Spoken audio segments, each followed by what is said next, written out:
നമ്മുടെ എല്ലാവരുടെയും ഒരു സ്വപ്നമാണ് ഈ കൊച്ചു കേരളത്തിൽ സ്വന്തമായി സുരക്ഷിതമായ രീതിയിൽ ഒരു ഡ്രീം ഹൗസ് സ്വന്തമാക്കുക എന്നുള്ളത്. അതെ, അപ്പോൾ എങ്ങനെ ഒരു അപ്പാർട്ട്മെന്റ് അല്ലെങ്കിൽ വില്ല നമുക്ക് ഏറ്റവും സുരക്ഷിതമായിട്ട് നമ്മുടെ കേരളത്തിൽ വാങ്ങിക്കാം എന്നുള്ളതാണ് എസ്റ്റേറ്റ് ഇൻസൈറ്റിന്റെ പുതിയ വീഡിയോ ഡിസ്കസ് ചെയ്യുന്നത്.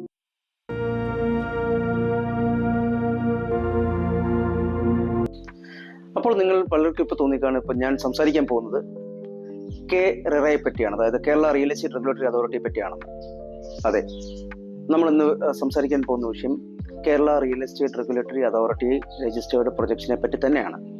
അപ്പോൾ നമ്മളെപ്പോൾ ആണെങ്കിലും ഒരു പ്രോജക്റ്റ് നമ്മൾ സെലക്ട് ചെയ്യുന്നതിന് മുന്നേ തീർച്ചയായിട്ടും അത് ആ സെലക്ട് ചെയ്ത പ്രൊജക്റ്റ് റെറയിൽ രജിസ്റ്റേർഡ് ആണോ എന്നുള്ളത് നമ്മൾ വ്യക്തമായിട്ട് തന്നെ ചെക്ക് ചെയ്യേണ്ടതുണ്ട്.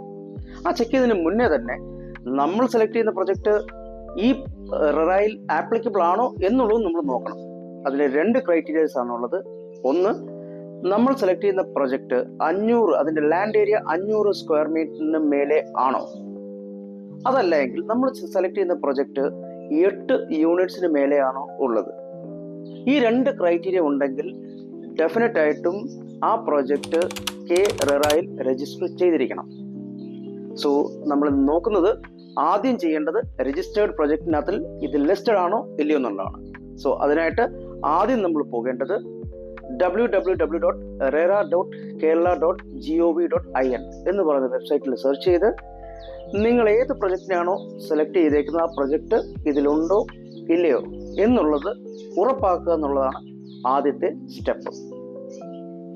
അപ്പോൾ നമ്മളുടെ പ്രൊജക്റ്റ് റെറ പോർട്ടലിൽ ലിസ്റ്റഡ് ആയിട്ടുണ്ടെങ്കിൽ ഇമ്മീഡിയറ്റ് ആയിട്ട് ചെക്ക് ചെയ്യേണ്ട 3 കാര്യങ്ങളാണ്. 1, registration certificate. 2, address. 3, completion details. ഈ 3 കാര്യങ്ങളാണ് ആദ്യം നമ്മൾ ചെക്ക് ചെയ്ത് നോക്കേണ്ടത്. അടുത്ത ഒരു പ്രധാനപ്പെട്ട കാര്യം എന്ന് വെച്ചാൽ പ്രൊമോട്ടർ ഡിസ്ക്ലോഷർ ആണ്. As per section 4 of the RERA act, promoter എല്ലാ ഡീറ്റെയിൽസും പ്രൊജക്ട് റിലേറ്റഡ് ആയിട്ടുള്ള എല്ലാ ഡീറ്റെയിൽസും മെൻഷൻ ചെയ്തിരിക്കണമെന്ന് ആണ് റൂള്. സോ പ്രധാനപ്പെട്ട കാര്യങ്ങൾ എന്താണെന്ന് വെച്ചാൽ ടൈറ്റിൽസ്, ഡീഡിന്റെ ടൈറ്റിൽസ് എല്ലാം ക്ലിയർ ആയിരിക്കണം. അതുപോലെ തന്നെ അപ്രൂവൽസ്, എല്ലാ യൂട്ടിലിറ്റീസിനുള്ള അപ്രൂവൽസിന്റെ ഡീറ്റെയിൽസ് അതിനകത്ത് മെൻഷൻ ചെയ്തിരിക്കണം. അതുപോലെ തന്നെ എൻവയോൺമെന്റ് ക്ലിയറൻസ് അതിനകത്ത് മെൻഷൻ ചെയ്തിരിക്കണം. ഫയറിന്റെ ഡീറ്റെയിൽസ് മെൻഷൻ ചെയ്തിരിക്കണം.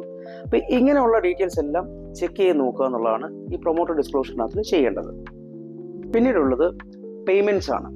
അതായത് റെറ റെഗുലേഷൻ പ്രകാരം നിങ്ങൾ കൊടുക്കുന്ന ഓരോ എമൗണ്ടും റെറ സ്കെഡ്യൂൾ ബാങ്ക് അക്കൗണ്ടിലേക്ക് നിക്ഷേപിക്കാൻ പറ്റൂ എന്നുള്ളൊരു നിയമമുണ്ട്. അപ്പോൾ ആ നിയമത്തിൽ ബിൽഡേഴ്സിന് ടേക്കപ്പ് ചെയ്യാൻ പറ്റുന്നത് അല്ലെങ്കിൽ യൂസ് ചെയ്യാൻ പറ്റുന്നത് വെച്ചാൽ കൊടുക്കുന്ന എമൗണ്ടിന്റെ 30% മാത്രമാണ്. അതിനകത്തിൽ 70% ഈ ഒരു കൺസ്ട്രക്ഷന്റെ ആവശ്യത്തിലേക്ക് യൂസ് ചെയ്തിരിക്കണം എന്നുള്ളതുണ്ട്. അപ്പോൾ ടൈംലി മാനറിൽ നമുക്കത് റിയലിസ്റ്റിക് ആയിട്ട് ചെക്ക് ചെയ്യാൻ പറ്റും.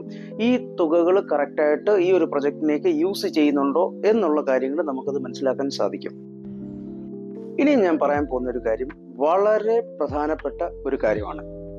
അത് സെക്ഷൻ 13 പ്രകാരം ഉള്ള ഒരു കാര്യമാണ്. അതായത് നിങ്ങൾ അഡ്വാൻസ് കൊടുക്കാൻ പോവുകയാണ്. Advance amount 10% and above of the sale value. Sale വാല്യൂവിന്റെ 10% മുകളിലാണെങ്കിൽ തീർച്ചയായിട്ടും എഗ്രിമെന്റ് രജിസ്റ്റർ ചെയ്തിരിക്കണം.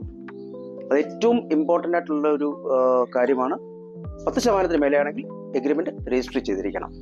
അതുപോലെ തന്നെ എഗ്രിമെന്റിനകത്ത് 3 പോയിന്റ്സ് വ്യക്തമായിട്ടുണ്ടെന്ന് നോക്കേണ്ടതാണ്.